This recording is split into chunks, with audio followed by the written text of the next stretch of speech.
remember the night it began, every chilling second of it. It was just past midnight, and the silence in my house had that odd quality, thick and heavy, almost as though it were waiting. I'd stayed up late working, huddled over my desk in my study, staring at the computer until my eyes ached. I was just about to turn in when I heard it. A single knock at my front door. The sound echoed through the empty house, startling in its abruptness. I froze, my heart picking up pace. Buddy knocks on my door after midnight. It was so quiet that I could practically feel the heartbeat pulsing in my ears, each beat slower than the last, as if I was already preparing myself for something terrible. I stood up slowly, my mind racing through rational explanations, a prank, a drunk neighbor, someone lost. But as I crept to the door, my skin prickled with an odd sensation, like something in the room had shifted in a way I couldn't quite pinpoint. I glanced through the peephole, breath held, expecting the sight of a stranger. But there was nothing there, just the empty darkness of the street. Relief began to settle over me, but then I heard it faint, just a whisper, but unmistakable. It drifted from the far end of the hallway like the faintest breath of wind. Come downstairs. My blood turned to ice. I could have sworn I was alone. I didn't know where the voice had come from, but it had an edge to it, something chilling and dark, as though it had slithered up from the very foundation of my house. It had sounded like an invitation. I strained to listen, but the hallway remained silent, pressing down on me with an oppressive weight. I couldn't shake the feeling that something was waiting for me just beyond the edge of sight. Taking a deep breath, I pushed back against the fear, telling myself that it was only my mind playing tricks on me. Yet, as I stood there in the quiet house, a soft, persistent tapping filled the air, a sound that was coming from somewhere beneath my feet. A sense of dread washed over me as I realized it was coming from the basement. I should have ignored it. I should have turned around and gone to bed.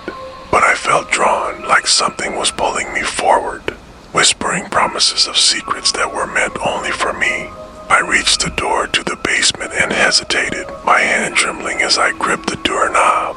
The air felt colder there, dense and heavy, tinged with a dampness that clung to my skin.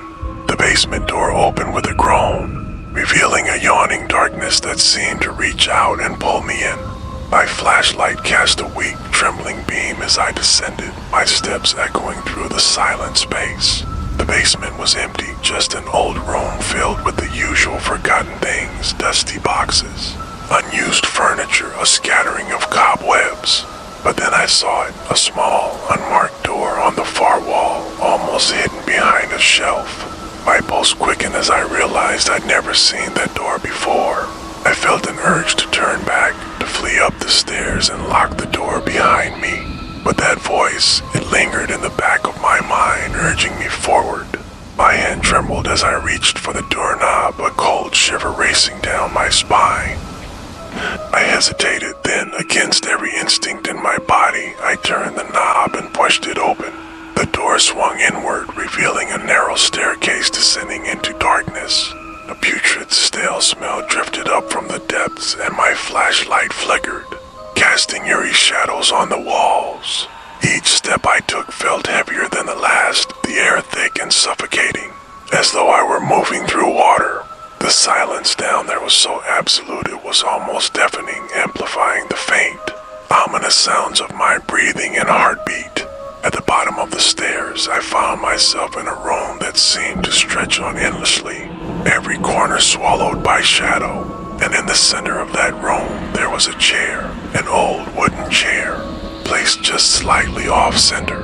I felt a shiver of recognition, though I didn't understand why. As I stared, something flickered in the corner of my eye, barely visible, like a shifting shadow that moved just beyond my sight. I turned, heart pounding, and saw nothing, just an empty room. But as I turned back toward the chair, I noticed something strange. The walls, which had appeared solid at first glance, seemed to ripple, like the surface of a dark pool disturbed by an unseen force. They looked almost alive, the texture shifting and writhing, as though something were pressing against them from the other side. And then, as I watched in horror, a face began to emerge from the wall. First, it was just an impression, a vague outline, but slowly, horrifyingly, it pressed forward, the features becoming clearer with each passing second. Hollow eyes stared at me, wide and empty, a mouth stretched into a silent scream, as though it were trapped within the wall itself. I stumbled backward, barely able to process the terror twisting through me. Face began to move, its lips forming soundless words, but somehow I understood. It was saying my name. A cold sweat broke out on my forehead as I backed away, feeling trapped, helpless. And then, from behind me, I heard the voice again. Sit in the chair. The voice was closer this time. A raspy whisper that seemed to come from all around me, pressing against my skin. I was terrified, but as I looked at the chair, a strange compulsion took hold. I felt my feet move forward, my legs shaky and numb as I approached it, my mind screaming at me to stop, to turn back. But I couldn't resist. I sank into the chair, the wood creaking beneath my weight. A cold, invisible hand seemed to press against my shoulder, pinning me in place. My body felt heavy, locked in place, and my mind was a whirlwind of fear and confusion. I struggled, tried to move, but my limbs felt bound as though something were holding me down. Then, from the darkness, I saw them, figures moving toward me, shrouded in shadow, their faces hidden. They circled around me, silent and watchful, their forms distorted and unnatural. And then, one by one, they began to whisper, "You shouldn't have come here." The voices echoed through my mind, cold and relentless, each one filling me with a deeper sense of dread. I closed my eyes, desperate to wake up, to escape.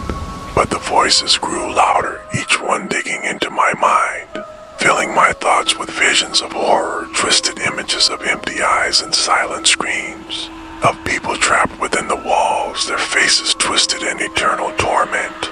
My pulse thundered in my ears, my mind slipping into panic, unable to bear the weight of the whispers. And then, just as suddenly as it had begun, the voices stopped. I opened my eyes, gasping for breath, and found myself alone in the dark room, the shadows still and silent. The chair beneath me felt heavy, suffocating, as though it had absorbed all the darkness, all the fear, and was pressing it back into me. I stumbled to my feet, barely able to stand, and made my way back up the stairs, each step feeling heavier, my legs weak. When I reached the top, I slammed the door shut and locked it, breathing heavily, as though I had escaped something unimaginable. But even now, days later, the voices remain. I hear them at night, whispering from behind the walls, calling my name, urging me to come back, to sit in the chair, to join them. And every night, that same door reappears in the basement, waiting for me.